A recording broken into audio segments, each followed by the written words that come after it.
Sarah, I am so excited that you have decided to come and be baptized and make your really your profession of faith public. Something you've been thinking about for a while, and so we want to know your story.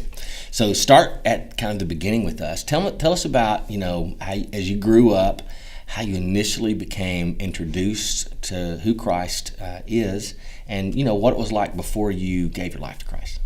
Well, I grew up in a Christian home. Like, both my parents were really loving and always put me and my brother in Sunday school and stuff like that. And so it was a really big part of my life growing up. It meant a lot to me. And as much as an elementary schooler can, I really did pursue Christ and felt that he was pursuing me, And I got confirmed in my church, and we went on missions and things like that in middle school, and I was really active. And then I would say somewhere around 10th grade, I just stopped kind of pursuing it, And then thankfully, and I think this is kind of a story of a lot of college kids, they get to college and they realize that they kind of have to make their faith their own, And so that's kind of where I am now.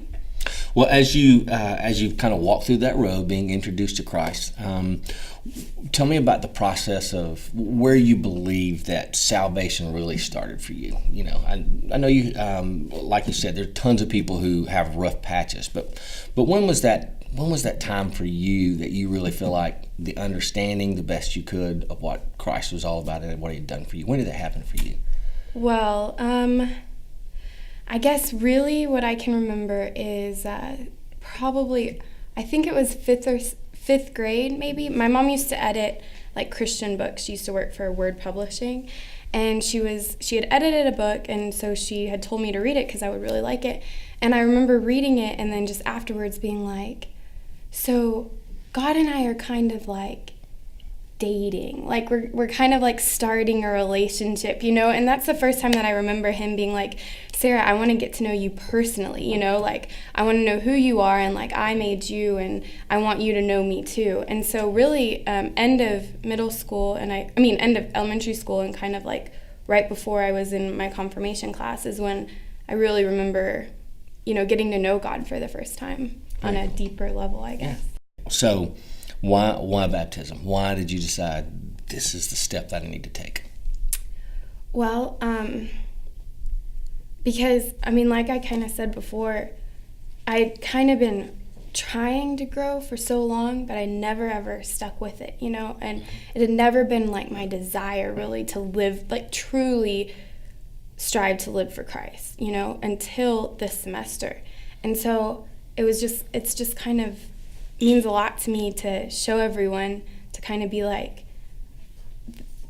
Christ really has changed me, he really is the center point of my life now. After years of being well, he kind of is, or well, I kind of want him to be, now it's he is, and I'm excited to see where it takes me. And so that's kind of where I made the decision. Awesome. Is there anything you want to say to the students that are watching? There's probably going to be 500 students looking at you right now. So is there something that you want to say to them? Just, I guess, the importance of really being involved in a church, because I have never really had that before.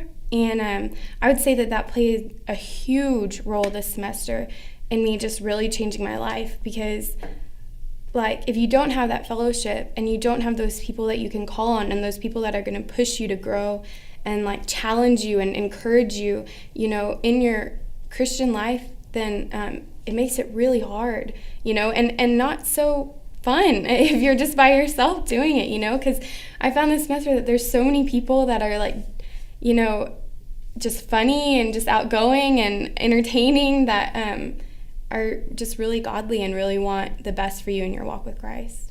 So it's been really fun this semester.